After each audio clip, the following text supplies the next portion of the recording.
At sa pagtulog mo, sana bangungutin kang hayop ka. Ang kapal ng mukha mo to, ang kapal ng mukha mo. Ang kapal ng mukha mo. Ang kapal ng mukha mo. Gandang hapon guys. Meron pala akong sinulat para pala to sa ng scam sa amin kahapon. Ito. Sana all. Kaya Mr. Maverick Ladero, makinig ka. Meron talagang tao na hindi lumalaban ng patas kahit alam nilang may kakayanan sila sa buhay. Mas gusto pa nilang manloko ng tao tulad netong kupal na to. Ito. Siya yung nang scam sa amin kahapon. Kamusta Maverick Ladero? Masarap ba ulam mo? Meron ka pang pangpultang na gas. Sana all. Gumamit ka pa ng picture ng rider. Gumamit ka pa ng edited picture ng rider para makapanloko ka ng tao.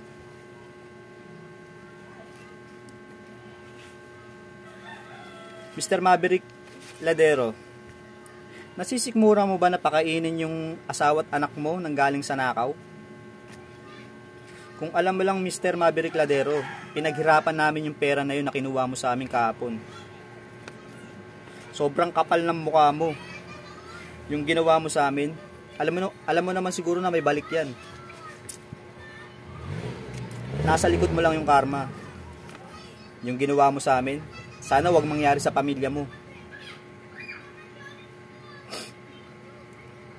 Sana Mr. Maverick Ladero, pag uwi mo sa bahay, wala sanang mangyari sa iyong masama. At sa pagkain mo, wag ka sana mabulunan.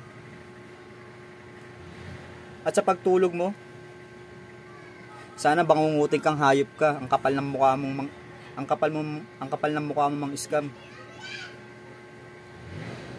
Hindi ka na naawa sa mga tao. Siguro trabaho mo na yan eh.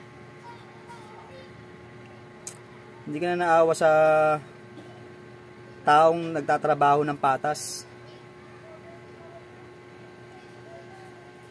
Kaya sana Mr. Ladero, sana panood mo tong video na to. Ang kapal ng mukha mo. Sobrang kapal ng mukha mo. Tulad ng sinabi ko kanina. Good luck.